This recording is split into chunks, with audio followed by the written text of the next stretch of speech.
அவங்களுக்கு யூனிஃபார்ம் கொடுக்கப்பட்டிருக்கும், அவங்களுக்கு சம்பளம் கிடையாது, தன்னார்வமா இருப்பாங்க. இந்த படை எதுக்கு பயன்படுத்துவாங்கன்னா, அரசுக்கு எதிராக கிளர்ச்சி பண்ணா, இல்லது உள்நாட்டு கலவரம் பண்ணா, அதை இந்த படையை திரட்டுவாங்க. இது ஒரு 50 லட்சம் பேர் இருப்பான். இவர்கள் டெய்லி ரெகுலரா ஆபீஸுக்குலாம் போக மாட்டான், ஆனா கனெக்ட்ல இருப்பான். திடீர்னு அவர் 10,000 பேர் குவிஞ்சிருவான். இந்த படையை வைத்துத்தான் ஈரானுடைய கிளர்ச்சி அடக்கப்பட்டது. ஐஆர்ஜிசி டைரக்டா தலையிடல. இந்த ஐஆர்ஜிசி நேரடியாக உள்நாட்டு கலவரத்துக்குள்ள வரல.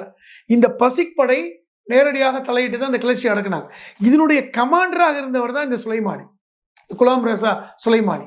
அவர் கொல்லப்பட்டிருக்கிறார். அதை அதிகாரப்பூர்வமா இன்னைக்கு இஸ்ரேல் சொல்லும் போதே ஈரான் ஒத்துக்கிட்டாங்க. ஈரான் ஒருத்தர் கொல்லப்படும் போது யாரையும் மறுக்கல. இப்ப நீங்க நெத்தன்யாஹு கொல்லப்பட்டாரா, அதுக்கு இப்போ அது நீங்க ஆர்டிபிஷியல் இன்டெலிஜென்ஸ் படம்லாம் அவங்க போடல. இப்ப அலி ரஜானி இருக்கிற மாதிரி ஒரு படத்தை போட்டிருக்க வேண்டியதானே, ஒத்துக்கிட்டாங்க. நெதன்யாஹுக்கு ஒரு ஏஐ படம் போட்டாங்களே, அதைத்தான் சொல்றேன். நெதன்யாஹுக்கு ஏஐ படம் போட்ட மாதிரி இப்போ அலி ரஜானிக்கு போட்டிருக்கலாம்ல, செய்யல. ஆனால் போர் உக்கிரமடைந்திருக்கிறது. இப்ப நீங்க அப்பாசி அராக்சி சொன்னது முக்கியமான விஷயம் என்னன்னா, இப்ப அலி லாரிஜானி கொல்லப்பட்டார் என்பதற்காக நாங்கள் தயங்கி இருக்க போறது இல்லை. எங்களுக்கு எந்த விதமான தயக்கமும் இல்லை. அவர் இந்த உயிர் திறப்பு என்பது எல்லோரும் விரும்பக்கூடிய ஒரு செயல்.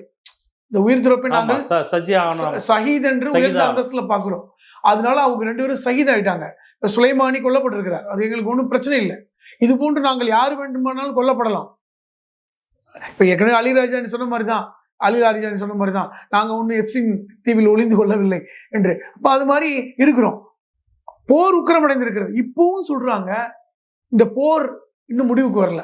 இப்ப நீங்க கேக்குறாங்க, இது இந்த சீஸ்ஃபயருக்கு ஒத்துக்கிட்டீங்களா அப்படிங்கிற ஒரு கேள்வி வருது இல்ல. சீஸ்ஃபயருக்கு ஏன் ஒத்துக்க மாட்டேன்றீங்க? திருப்பி ஒரு அப்பாஸ் இராக்கி என்ன சொல்றாருன்னா, சீஸ்ஃபயருக்கு நாங்கள் ஒப்புக்கொள்ள வேண்டும் என்றால் ஒரு நியாயமான போர் நிறுத்தம் நடக்கணும்.